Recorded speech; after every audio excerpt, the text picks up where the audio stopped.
and you will see team members and trustees dotted around the room with T-shirts on. Please grab a T-shirt before you go. Get a photo of yourself in it, post it online. It all helps. So we are delighted at 50/50 Parliament in this last general election. Women's representation has crept up from 35% to 41%. We know that representation matters, that it shapes policy, and that cross-party initiatives on issues such as domestic violence, birth trauma, childcare and menopause have and will continue to make a real impact on women's lives.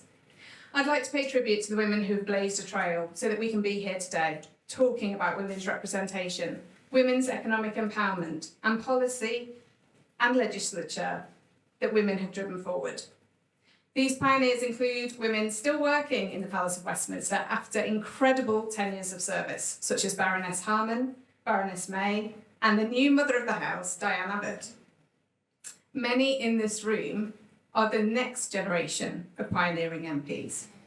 I look forward to seeing the work you do in your parties and across the House, women and men working together in increasingly more equal numbers to address the immense challenges we face collectively.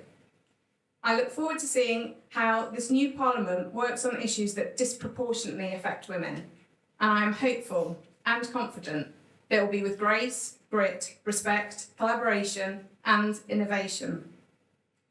We're focusing on economy today, and I'd like to take a moment to talk about care work.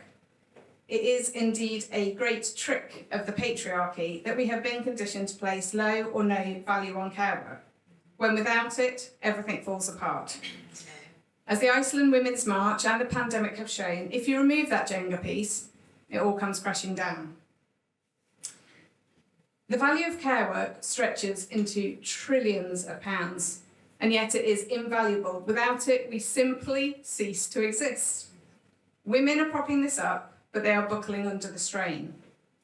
The problems that exist around care work, not acknowledging its value as an economic driver, as future-proofing our society at the same time as managing our ageing population crisis, as being crucial to the human experience, not paying our fair dues for it, not enabling flexibility in the workplace to account for family life, ignoring the motherhood penalty and its impact on long-term financial stability.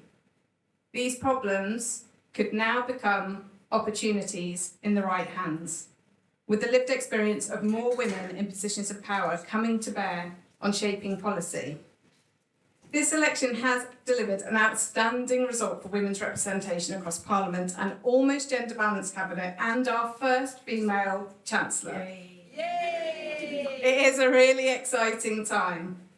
Feminist organisations are sometimes accused of over-celebrating successes, and 50/50 is very mindful that it's taken over 100 years to get to 41%.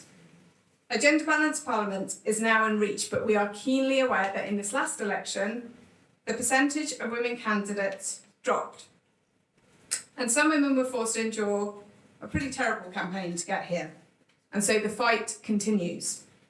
We are more determined than ever to push for 50/50 representation across our elected bodies, and we hope that you will join us in this endeavour. Just as we have not yet had the opportunity to live under a gender-balanced government or parliament, we have not yet lived in a society where women's full economic impact is recognised or realised. Obviously, I think they go hand in hand and that we would all reap the benefits. And today I'm feeling a little more optimistic about our economy. Finally, I'd like to say a huge well done to all of those women who campaigned for selection and election. We know it is a huge undertaking in itself, so congratulations. Yes. And I hope you will join us on this final push for 50/50. Please keep in touch and help us finish the job. Thank you.